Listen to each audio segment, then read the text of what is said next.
Ladies and gentlemen, welcome to the channel. We have been in Southeast Asia now for 1 whole year.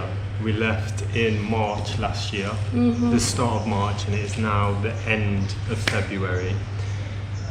So, we want to tell you guys a little bit about our journey and what we've done and the pros and the cons of doing digital nomad lifestyle in Southeast Asia. So let's talk about where we started. So in the beginning we had a long journey. We took a trip down to London, and then our first flight was all the way to Shanghai, and then after that took a flight to Hong Kong, and that was that was good. That was the second flight. That was a short like 2-hour flight or something. Yeah, pretty cool. Hong Kong. We walk a lot. Soho. Soho. Yeah, Soho area. And then down to the docks. And we were gonna try and get to Macau, but it was just too rushed. Yeah, we are scared to get to Macau, don't have time to come back to go Vietnam. So yeah, we decided to give that one a miss. We arrived at night after all that travel, and your friend, the reason that we came was her friend lives in Da Nang. In Da Nang, my friend from university a long time ago. And the first night we went out with her. After all that travel. After all this. It was probably about 10 o'clock at night, and we decided, let's go. Completely tired and just like, let's go. Yeah. And then we stayed out till late. It must have been 3 a.m. or something. First night, met a few people, cool people. Yeah, it was fun. We spent a long time in Vietnam. We made some friends, some good friends. We had a lot of experience, amazing experience. We learned a lot. We grew together like a couple. There's quite a few different activities that you can do in Da Nang, and we definitely ticked off all of them. Beach is obviously beautiful, really long stretch of beach. There's no seaweed, clear water, really lovely. There's a big Buddha. It is actually double the size of Christ Redeemer. Very, very big. There's a really nice river with like bridges. So we saw the Dragon Bridge that has a fire show, a really cool thing to do on the weekend.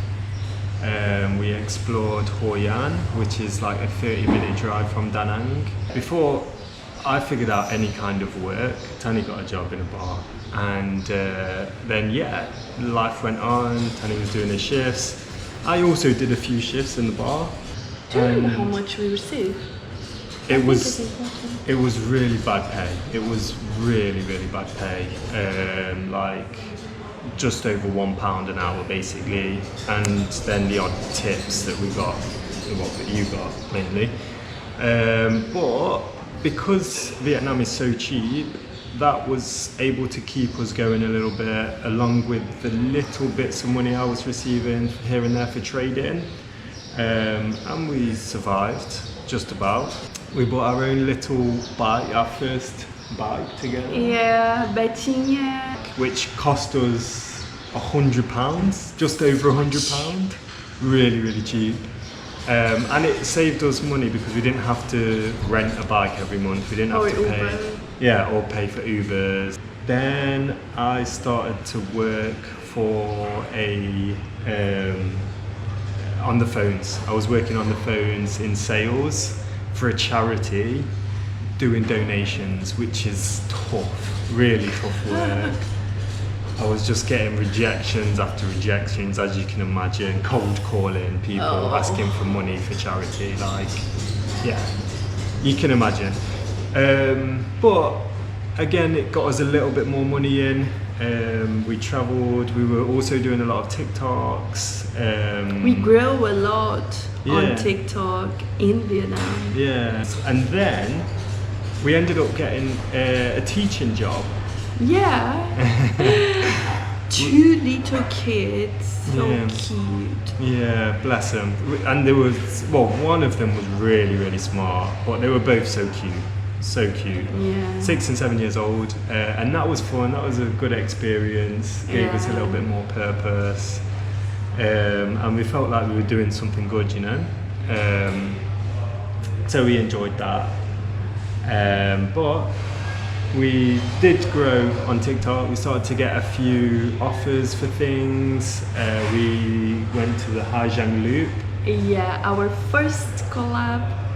First big collab, yeah. We'd done a few. We'd done like an overnight stay in a hotel. You'd done a spa. I received a spa. A few food, restaurant stuff. But yeah, that was our first like big collab, the Haijiang Loop, which changed completely our lives. At this point, I was in the middle of setting up a company, and my business partner at the time was in Chiang Mai in Thailand.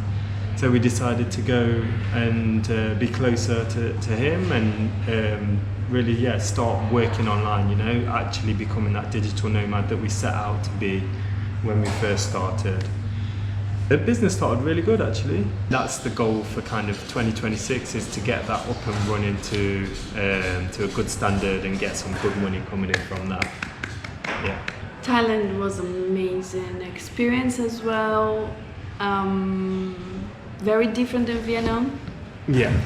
It was very different experience, different vibes, different people, different food. Oh my God. For me, it was so difficult, it was so hard. Let's just go over the price quickly. The price is very, very cheap. We were paying less than £200 a month for our apartment. And it was a decent apartment, it wasn't bad. But when we moved to Chiang Mai, the price did creep up a little bit. I think it was about 300 we ended up paying per month, which is still ridiculously cheap. But the apartment was better. And we just think quality of life is slightly better in Chiang Mai. Things are built up a little bit more for Westerners. Big shopping centres, a lot of cafes, nomad places to go. We had the gym. We had a really nice gym in our apartment. Swimming pool was very nice as well. Tani actually became a tour guide as well. Oh yeah. Was amazing. So nice experience. I really like to talk. I like to talk a lot, and I make friends, Brazilian friends, and then someone invited me to do a tour. We went to Chiang Rai, and the tour was the temples, Lalita Cafe, and then in the end we visit the tribe, the Karen tribe, which is the long legs, the women's. It was very nice experience as well. It was my first time, and I went with this group. Was very nice experience, very strong energy. But yeah, we would recommend, like, if you go into Chiang Mai, then definitely check out Chiang Rai as well. Maybe just stay overnight, because there's not too much going on in the city. So it is just like the temple that you need to go and see, the temples. So after Chiang Mai, we did take a trip down to a place called Jomtien, which is a beach right next to Pattaya. If you know about Thailand, you probably heard bad stuff about Pattaya. But the reason we went there is because it was a beach and it was close to Bangkok. And we wanted to stay there for a week. It was close to where my clients was living. So it gave me a chance to meet him. And it also gave me a chance to meet one of my friends from school. Shout out Lyndon. And yeah, we had a few days by the beach, and it was nice and relaxing. So good. Yeah, it was a good time. And then my parents came to Bangkok, so we went back to Bangkok, met them there, spent a few days in Bangkok, which is where we are now. Before heading over to Phuket. Phuket, mixed reviews, I think. I really liked the beach where we were. I really liked the beach club vibe of Bang Tao, but we were a bit secluded in the hotel that we booked. It was slightly more to the north of Bang Tao, where there's not much going on, which we didn't know at the time. But like a big recommendation from us, I think, if you go into Phuket, Bang Tao is a great area, but just make sure you stay closer to the beach club area, because that's where everything's going off. That's where the restaurants are. That's where the life is, basically, and you'll have a great time. So 2 countries, Vietnam and Thailand, they were the places we lived, like, longer term. We also took a 1-week trip to Malaysia. Yeah, which is where we celebrated your birthday. And ta-da! And that's where we got engaged. Yeah. Shout out Alex. We planned everything. Don't tell me nothing. It was hard. Yeah. Everything was surprise. I even don't know where I'm going to. Until the day, right? Yeah. Until get to the airport. So I pack. We don't know where we're going. Yeah. Yeah. And Kuala Lumpur, we really liked it, but again, it's quite a big city. It's like Bangkok. It's very fast-paced and not something that we choose to live. Yeah. It's not a city we like to live in, unless you like that kind of fast-paced lifestyle, the big city, London, New York kind of vibe. Then Kuala Lumpur is a great city for you. But if you're more of a chilled beach person, it's too busy. It's very busy. That's our Southeast Asia trip basically summed up in a short video. We are now going somewhere completely different, very, very far away. You'll have to wait and see and find out where we are next. But yeah, first things first, we have got a shorter flight to somewhere else, and we're going to spend the day there.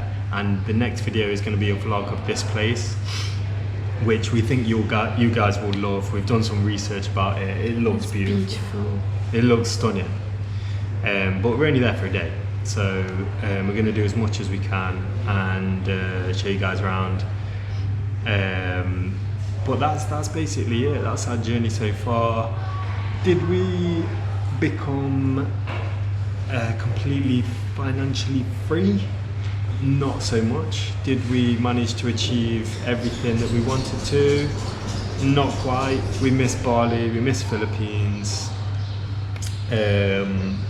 We didn't go to Japan. We wanted to do a few more things, but that is life, unfortunately.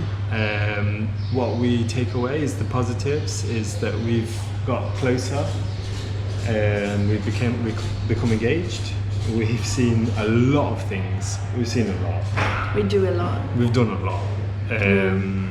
1 year, right? 1 year Asian. Yeah. It's like insane. Experienced a lot of new cultures. Met a lot of cool people from all over the world. We made friends from France, from Canada, from Morocco. Yeah, Morocco, Egypt, all around the world. And yeah, some of the most interesting people you'll meet. So yeah, we're happy for that, and we're also happy to kind of continue on this journey. Still kind of that nomadic lifestyle for the short term. Let's see how long that continues for. And we're gonna keep vlogging for you guys and show you the beauty of the next place. And around the world. Yeah, that's it. I think we'll probably be locked in for a couple of months, at least in the next location, and then who knows, maybe travel around another continent. It's not in Asia, so there's a tip. We want to travel around another continent, get that ticked off, and yeah, I'm sure it's going to be an amazing experience for us. And hoping that some of you guys will stay along for that journey longer term. It doesn't cost you anything, so make sure you're smashing that subscribe button because it's going to help us along the way massively. Who knows, we might go to places that you never thought of going, and that might change your mind, perspective of different places. So yeah, That's it. that's it. Yeah, we'll see you And the next one. see you in the next one in a new country, one that like I've never thought about going to before. You Me either. we didn't know anything about this next place, but we're going to show you. And then we've got a long trip across the world. See you In the next one. in the next one.